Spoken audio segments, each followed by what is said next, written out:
ہم محرم کے آتے ہی 10 مجالس سجاتے ہیں ذکر امام حسین کے نام پر، ذکر شہدائے کربلا کے نام پر۔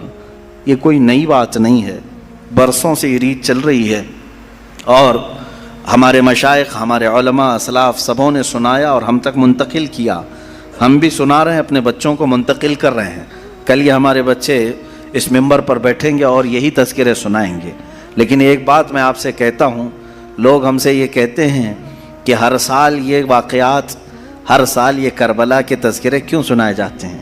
ہو گیا تھا کربلا ایک بار، بار بار اس کو کیوں سنایا جاتا ہے؟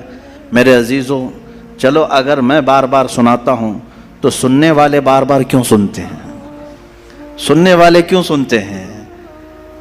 بولنے والا اگر بار بار سناتا ہے تو سننے والے چھوڑتے بھی تو نہیں ہیں۔ بات پتہ یہ چلتی ہے کہ نہ بولنے میں یہ پرانا لگتا ہے، نہ سننے میں پرانا لگتا ہے۔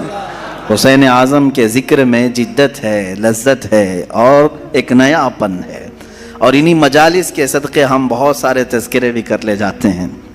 عزیزان گرامی، یہ تمام ہماری محافل کا سب سے پہلے میں شکر بجا لاتا ہوں رب ذوالجلال کی بارگاہ میں، اس کائنات کے خالق نے، ہم سب کے پالنہار حقیقی نے ہمیں اس دنیا میں وجود بخشا، اور پھر حکم یہ دیا کہ تم زمین پہ چلنے والی چیزوں کو غور سے دیکھو۔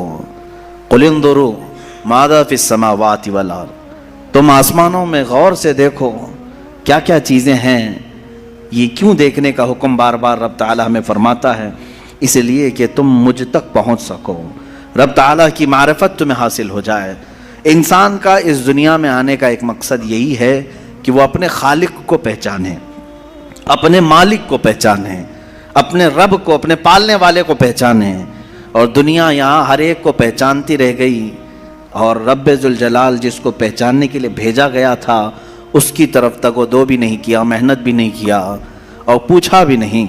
میرے عزیزو، لاکھوں راستے ہیں اس مولا کو پہچاننے کے، اس کے باوجود آج لاکھوں انسان گمراہ ہیں، مشرک ہیں، کافر ہیں، کچھ تو خدائے ذوالجلال کا انکار کرنے والے اور کچھ غفلت میں موجود ہیں۔ لیکن وہ خوش نصیب انسان ہے جسے اللہ کی معرفت حاصل ہو گئی، رب تعالیٰ نے اپنی طرف اسے راستہ دے دیا، اور وہ اپنے مالک کو پہچانا اور اپنے سر کو محفوظ رکھا صرف اسی بارگاہ میں جھکانے کے لیے۔ وہ دنیا کا عظیم انسان ہے، وہ دنیا کا خوش نصیب انسان ہے۔ باقی سب جو بھولے بھٹکے ہیں، راستہ بھٹکے ہوئے ہیں، ان کے لیے ہمیں کہا گیا کہ تم انہیں سیدھے راستے کی طرف بلاؤ۔ آج سے ہماری یہ مجالس اسی ضمن میں بھی ہوں گی کہ ہم ان بھولے بھٹکوں کو دعوت دینے کے لیے بیٹھے ہیں جو اپنے رب کو پہچاننے سے اور رب کے تعالیٰ کے احکام سے بغاوت کر کے پھر رہے ہیں۔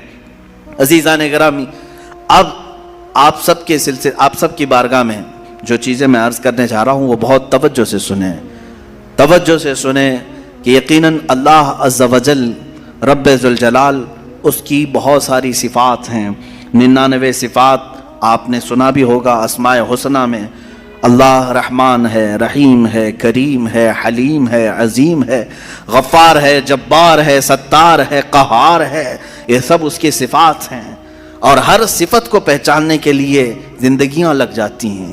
اللہ تبارک و تعالیٰ کی بارگاہ میں پہنچنے کے لیے انسان زندگیاں لگا دیتا ہے، اور بعض لوگ یہ سمجھتے ہیں کہ ہم گھر بیٹھے ہی اللہ تعالیٰ کی معرفت حاصل کر لیں۔ ایسا نہیں ہے۔